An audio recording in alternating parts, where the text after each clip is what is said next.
Hello everyone! Welcome back to Roots Travel Visa Assistance. Ito po ang channel nyo para sa visa updates, travel tips, and lahat po ng information na kailangan nyo para maging smooth or hassle-free ang flight nyo. Sa video po na ito, i-share ko po sa inyo ang napaka-importanteng update ng e-travel para po sa mga Filipino traveler, lalo na sa mga Filipino na magmamigrate po sa ibang bansa. Sa bagong update na po na ito ay mas mapadali po yung proseso natin dahil pwede na po nating ma-verify sa e-travel kung ano-ano yung mga documents, yung mga extra document na kailangan natin. Pwede po natin makita sa e-travel kung kailangan ba natin ng CFO certificate or kailangan ba natin ng Overseas Employment Certificate sa mga OFW. And syempre, makikita din po natin kung saan ba natin ito pwedeng makomply, sino ba yung mga dapat nating i-contact para makuha ang certificate na ito. So sa mga hindi pa po familiar itong e-travel, kapag tayo po ay magta-travel international, for example, from Philippines, pupunta tayo ng ibang bansa, kailangan po natin mag-register sa e-travel. And kapag naman babalik na tayo sa Pilipinas o di kaya ay uuwi na tayo sa Pilipinas or magta-travel tayo papunta sa Pilipinas, kailangan din po natin mag-register sa e-travel. So dito po sa e-travel, kailangan po natin i-fill out doon yung travel information natin. Also, yung personal information din po natin. So, para maiwasan po natin yung mga aberya during our flight, mas maigi po na mag-register na po kayo 3 days bago po yung flight nyo. Para po sa mga wala pang alam paano ba mag-register, meron po akong video about it, meron po akong tutorial video. Panoorin nyo po para meron po kayong guide. So bakit nga ba mahalaga itong update ngayon sa e-travel? Marami na pong mga Filipino immigrant, yung mga Filipino na meron pong immigrant visa or permanent residence permit, or yung mga Filipino na meron pong foreign national partner na gusto nang mag-migrate sa ibang bansa. Marami pong nagkakaproblema dito dahil na-offload, hindi sila inallow ng Philippine Immigration na makaalis dahil wala itong CFO certificate o di kaya yung mga OFW na walang Overseas Employment Certificate. So saka pa nila nalaman kung kailan yung flight na nila. Kung kailan nasa immigration na sila, saka pa nila nalaman na ay kailangan pala ng CFO certificate, kailangan pala ng Overseas Employment Certificate. So mahirap kapag ganun kasi talagang hindi po kayo paaalisin ng immigration kapag meron silang hinanap sa atin na hindi natin maipakita or maiprovide sa kanila. Pero dahil po dito sa update ng e-travel, so dahil nga 'di ba 3 days bago yung flight natin ay pwede na tayong mag-register, so mas maganda po 'yun na makita natin at least man lang, 'di ba? Makita natin meron pa tayong mga 3 days para mag-comply kapag nakita natin sa e-travel na ay kailangan pala ng CFO certificate. Pero mas maganda talaga na kapag meron na po tayong visa, immigrant visa or permanent residence permit, mas maganda na mag-register na po kayo sa CFO kahit na malayo pa po yung flight nyo, matagal pa yung flight, mas maganda na mag-register na po kayo dito sa CFO kasi lalo na po sa mga merong foreign national partner, meron po silang requirements na kailangan nyo pong i-comply bago po kayo mabigyan ng CFO certificate. So, kung for example, yung mga requirements ay medyo mahirap i-comply or kailangan ng mataas na time or few days bago ito makomply, so at least, 'di ba, makomply nyo na and makuha nyo na yung certificate, malayo pa yung flight nyo. Hindi masyadong gahol sa oras. And dito po sa CFO, kailangan po ng appointment. So, hindi natin alam kung makakakuha ba tayo agad ng appointment para makapag-attend ng seminar. So, again, itong CFO po ay para po ito sa mga Filipino na meron pong immigrant visa, long-term visa, or permanent residence permit, o di kaya kapag kayo po ay meron pong foreign national partner and gusto nyo nang mag-migrate doon sa mga partner nyo sa ibang bansa, kailangan nyo pong mag-register sa CFO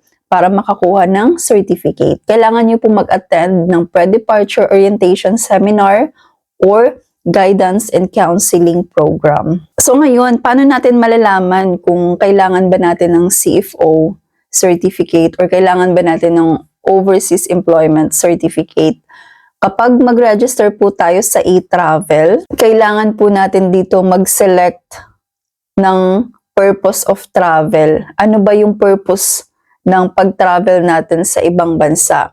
Tayo ba ay magtutour lang or magbabakasyon lang o di kaya meron tayong i-visit o di kaya magma-migrate na tayo? So dito po makikita po natin yung mga option dito na pagpipilian natin depende kung ano yung purpose of travel natin. So first, OFW, yun po mga overseas Filipino worker. So kapag OFW po kayo, ito po yung i-click nyo kapag aalis kayo ng Pilipinas as OFW. So kapag i-click nyo po ito po yung makikita nyo, OEC not found. Please contact DMW. Meaning, kapag kayo po ay overseas Filipino worker or OFW, kailangan nyo pong makakuha ng overseas employment certificate. So kapag wala po kayo nito, hindi po kayo makakaalis ng bansa. So makikita nyo po dito kung sino yung dapat i-contact. Yung email address, yung WhatsApp number, tsaka Viber. Yan po yung dapat nyong i-contact para makakuha kayo ng OAC. And then ngayon, for example, kayo po ay participation to au pair program in Europe. Yung mga au pair po natin. So kapag i-click po natin ito, kailangan nyo po ng CFO certificate. So di ba makikita nyo yung website po ng CFO kung saan po tayo magre-register. And then, for more information, makikita nyo po dito yung contact information po nila. So, for example, participation to exchange visitor program or EVP in the US. Ito yung purpose of travel natin. So, ito ulit yung makikita natin. Kailangan po natin ng CFO certificate. Ngayon, ito makikita po natin, what if permanent migration or long-term residency for Filipino immigrants and spouses and other partners of foreign nationals. So kung dito po kayo belong, kapag magma-migrate na po kayo sa ibang bansa, meron na kayong long-term visa or residence permit, meron kayong spouse or partner of foreign national and long-term yung visa na hawak nyo, kapag i-click po natin ito, kailangan nyo po ng CFO certificate. So, what if kapag magbabakasyon lang naman? So, eto makikita po natin dito, holiday, pleasure, or vacation. So, kapag i-click natin ito, wala po kayong kailangan na CFO certificate. So, what if magvi-visit lang po naman? I-visit lang po namin yung asawa namin na foreigner. So, nandito makikita nyo po, visit friends or relatives. So, kapag i-click po natin ito, hindi nyo po kailangan ng CFO certificate. Again, ang kailangan lang po ng CFO certificate ay yung mga long-term visa or permanent residency ang hawak nyo. Kung hindi nyo pa alam kung paano mag-register sa CFO, paano kumuha ng appointment, meron po akong video.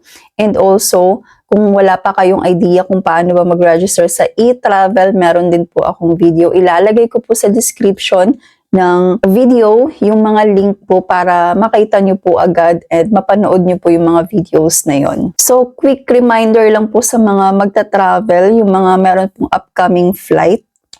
3 days bago po yung flight nyo, pwede na po kayong mag-register sa e-travel para makita nyo kung ano ba yung kailangan nyo. Baka may mga extra document pa pala kayo na kailangang i-comply. So, 3 days pa lang mag-register na po kayo sa e-travel. So, kung lumabas na kailangan nyo pala ng CFO or kailangan nyo pala ng Overseas Employment Certificate, then i-comply nyo na po yan agad-agad bago pa man yung flight nyo. And tandaan nyo po na kapag, for example, hinanapan po kayo ng immigration ng CFO certificate or ng OEC kapag OFW, possible po kayong ma-offload or hindi po nila kayong i-allow na makaalis ng bansa. So, yun po yung nakaka-trauma, sobrang inconvenient, kasi yung ticket nyo baka hindi na pwedeng ma-rebook or baka, alam niyo yun, magasto, and at the same time, traumatic experience po yun. Yung akala nyo makakapag-flight na kayo pero ang ending pala ay ma-offload lang. So, kaya naman mas maganda, panoorin niyo po yung mga videos ko about po sa mga travel requirements para meron po kayong guide and para habang malayo pa po yung flight nyo ay mai-comply nyo na para, for example, kung coming na yung flight nyo ay ready na kayo. 'Di ba? Meron na kayong confident na makipag-bakbakan sa immigration kasi nga kompleto na yung travel requirements nyo. So kung meron po kayong mga questions or clarifications, pwede nyo pong i-comment, and kung meron po kayong suggestions about sa topic na pwede ko pong gawan ng video, i-comment nyo lang din po. Kung sa tingin nyo po ay nakatulong po itong video, please i-like nyo po and share nyo po para sa family or friends nyo na kakailanganin itong guide na ito. Safe travels po sa mga meron pong upcoming flight, and thank you po for watching. Bye-bye!